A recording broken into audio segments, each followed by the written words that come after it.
সন্ধ্যাবেলায় নন্দদার চায়ের দোকানে আড্ডাটা খুব জমে উঠেছে। আমি, দীপু আর রাজু বসে এক কাপ চা খেতে খেতে হঠাৎ মেঘ করে আসলো আর বৃষ্টি নেমে পড়ল, যাকে বলে কাল বৈশাখী।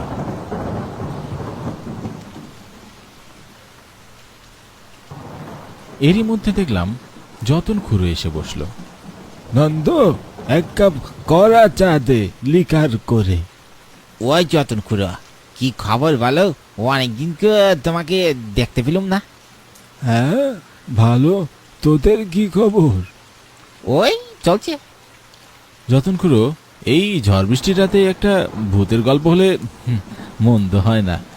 একটা আমাদের ভূতের গল্প বলো না। হ্যাঁ যতন গুরু, একটা গল্প শোনাও না দেখি। অনেক দিন তো হলো তোমার মুখে গল্প শুনি না, বলো তো কেমন লাগে। এই দীপু, যতন খুড়ো গল্পটা শুরু করার আগে আমাদের আবেদনটা একবার দর্শকদের কাছে খুলে বল দেখি।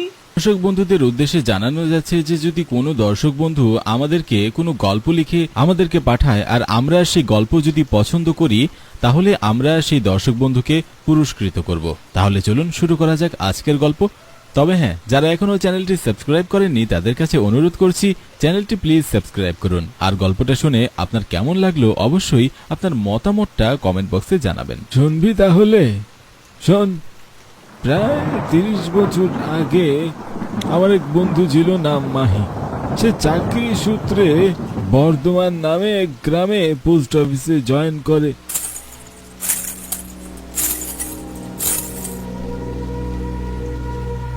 কিচ্ছু নেই, অথচ একটু আগেও সে দেখেছে স্পষ্ট। চোখের ভুল বলে উড়িয়ে দিতে পারে না সুন্দর চুরি পরা দুখানি হাত কে যেন ঠিক তার টেবিলের উপর রাখল।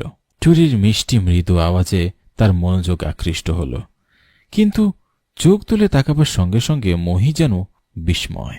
ঘটনার আকস্মিকতায় স্তম্ভিত হয়ে গেছে সে। কেউ নেই তার সামনে বা আশেপাশে। আশ্চর্য, তুই একটু আগে কার হাত রেখেছিল? তার মনে পড়ে বাড়ি সে যখন ভাড়া নেওয়ার জন্য উদ্গ্রীব হয়ে উঠেছে, রাধানাথবাবু তখন বারবার করে মহিকে বলেছিল, ও বাড়ি ভাড়া নেবেন না মহি বাবু, অনেক দিন থেকে এই বাড়িটা খালি পড়ে আছে।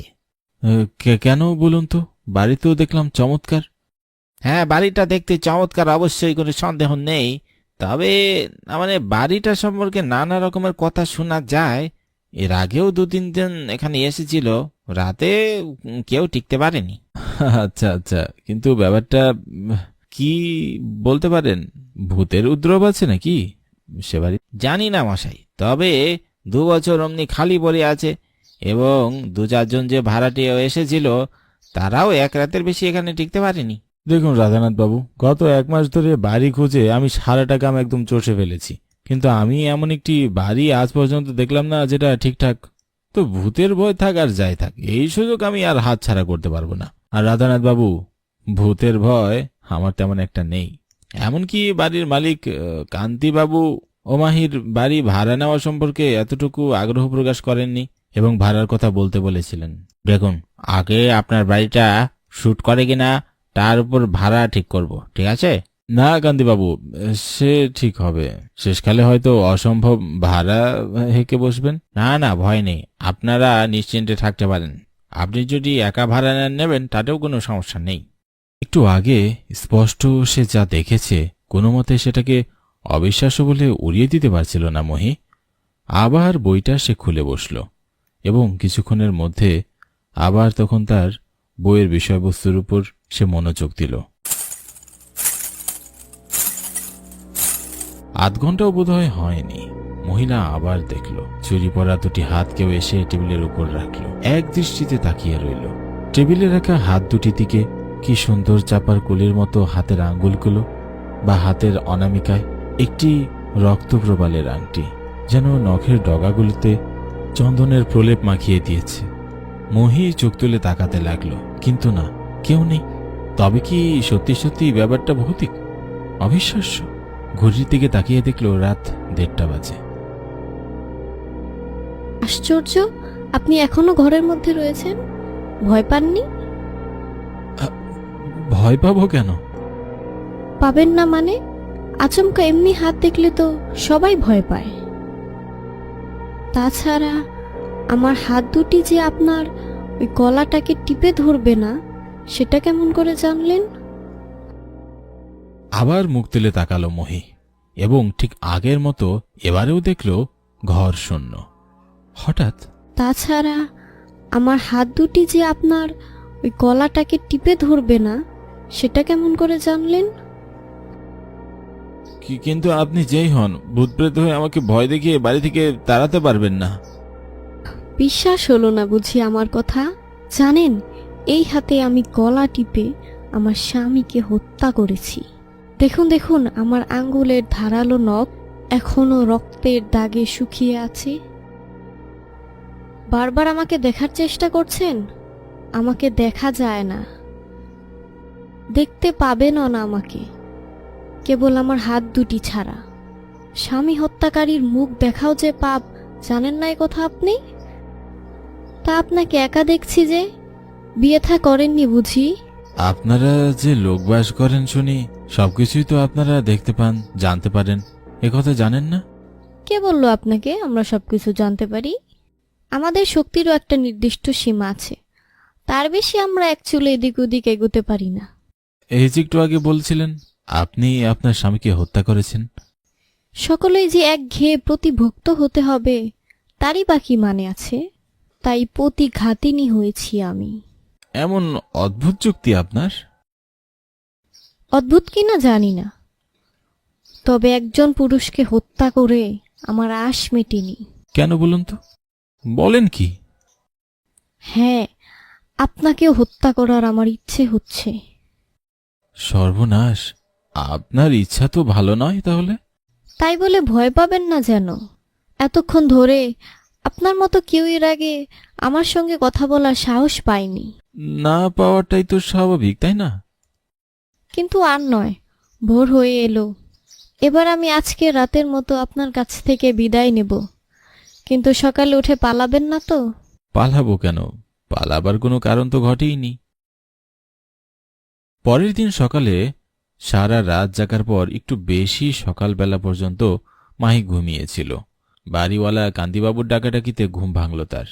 মহিবাবু, ও মহিবাবু, মহিবাবু বাড়িতে আছেন? মহিবাবু, ও মহিবাবু, মহিবাবু বাড়িতে আছেন? হ্যাঁ, এত সকালে কি ব্যাপার কান্তিবাবু? এত সকালে কোথায় বাবু? সকাল 10টা বাজে, এখনো উঠছেন না? ভয় নেই কান্তিবাবু, আপনার ভূতের সঙ্গে কাল রাত আমার যাকে বলে একদম বেশ জমিয়ে কথা হয়েছে। বেশ বাড়ি আপনার, শুধু খোলামেলায় নয়, চমৎকার রোমান্স বটে। পরের দিন রাত 1টা পর্যন্ত অপেক্ষা করেও যখন কারো দর্শন পাওয়া গেল না, কিছুটা হতাশার সঙ্গে বিছানায় শুয়ে পড়ল। হঠাৎ শ্বাসরোধকারী অস্বস্তি যন্ত্রণায় ঘুমটা ভেঙে গেল। কঠিন হাতের 10 আঙ্গুল দিয়ে কে যেন তার গলা টিপে ধরেছে।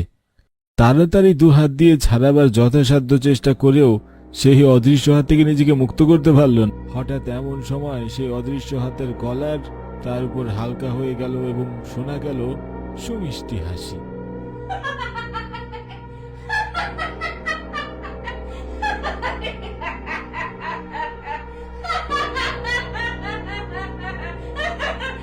খিলখিল করে আনন্দে কে যেন হাসছে, টনটন করছে ব্যথায় মহির গলা। কেমন লাগলো? রোমান্সটা উপভোগ করলেন কেমন? নারীর কোমল হাতে চিরদিন আপনারা পুরুষেরা কামনার স্পর্শ পেয়ে এসেছেন, সেই হাতে মৃত্যু স্পর্শটা কেমন লাগলো? কি ভাবছেন? ভাবছি 20 শতাব্দীর নারী আপনি নাকি আদিম প্রস্তর যুগের নারী। 20 শতাব্দীর নারীও তো আদিম যুগের ধারা নিয়ে চলেছে, সেই রক্ত মাংস, সেই সব। কেবল মাঝখানে হাজার হাজার বছরের ব্যবধান মাত্র। তবুও নারী। এই নারীর জন্যই কি যুগে যুগে হ্যাংলা পুরুষ আপনার আমাদের পিছু পিছু ঘুরে বেড়াননি এবং এখনো বেড়াচ্ছেন না? যাক সেসব কথা, গলায় আপনার হাত বুলিয়ে দেব। ঠিক এমনই ব্যথা লেগেছিল আমার, জানেন। আমাকে গলা টিপে হত্যা করা হয়েছিল আপনার মতোই এক পুরুষ, কিন্তু আমিও তাকে হত্যা করেছি, প্রতিশোধ নিয়েছি। কে হত্যা করেছিল আপনাকে? আপনার কাহিনীটা শুনবার বড্ড ইচ্ছা হচ্ছে। শুনবেন সে পুরনো কথা? অনেক আশা করে সে বাড়ি করেছিল, ভেবেছিল আমাকে মেরে আমারই অর্থে তৈরি বাড়িতে তার মন মতো বিবাহিত প্রিয়তমা স্ত্রীকে নিয়ে সে সুখে বসবাস করবে। ঠিক এমনই ব্যথা লেগেছিল আমার, জানেন। আমাকে গলা টিপে হত্যা করা হয়েছিল আপনার মতোই এক পুরুষ, কিন্তু আমিও তাকে হত্যা করেছি, প্রতিশোধ নিয়েছি। কিন্তু সে তো হলো, আমি তো আপনাকে কোনো ক্ষতি করিনি। তবে আমার পেছনে আপনি লেগেছেন কেন? আর থাকতে সাহস হচ্ছে না তো? এই না আপনার ভূতের ভয় নেই? যেভাবে একটু আগে আজ আমাকে আপনি অভ্যর্থনা করেছিলেন, তো আপনার মতো বেদিকে এড়িয়ে চলাই মঙ্গল নয় কি? আমি পেতনি? জানেন, একদিন আমাকে লোক চোখের দেখা দেখবার জন্য হল ভরে যেত। হ্যাঁ, ঘরটা বড্ড অন্ধকার, আলো জ্বালাবো? আলো জ্বালালে আমাকে চলে যেতে হবে। তাই তো আমি চাই। কেন? আপনি কি আমাকে সহ্য করতে পারছেন না? মাহি বাড়িটা ছেড়ে পালালো না বটে, কিন্তু তার যথেষ্ট পরিবর্তন দেখা গেল। রাত হলেও তার মধ্যে কেমন যেন আত্মহত্যা করবার প্রচেষ্টা জাগে। অধীর আগ্রহে দরজা বন্ধ করে, কার জন্য যেন প্রতীক্ষা। কতদিন তুমি এখানে থাকবে? যতদিন না তুমি আমাকে হত্যা করছো। তোমার কষ্ট আমি সহ্য করতে পারছি না। তবে আমাকে মেরে ফেলো আমাকে, আমিও আর সহ্য করতে পারছি না। বেশ, তবে তাই হোক। হ্যাঁ, তাই করো, আমাকে মুক্তি দাও। তোমাকে হত্যা আমি করব। কিন্তু সে পারে না মাহিকে হত্যা করতে। প্রতি রাতের প্রতিজ্ঞা পরের রাতে শিথিল হয়ে ভোর হয়। কাহিনীর শেষে দেখা গেল একদিন ভোরে মহির শীতল মৃতদেহটা তার ঘরের মেঝেতে পড়ে আছে। তার গলায় 10টা আঙ্গুলের সুস্পষ্ট দাগ। গলা টিপে শ্বাস রোধ করে কেউ তাকে হত্যা করেছে। কিন্তু কে?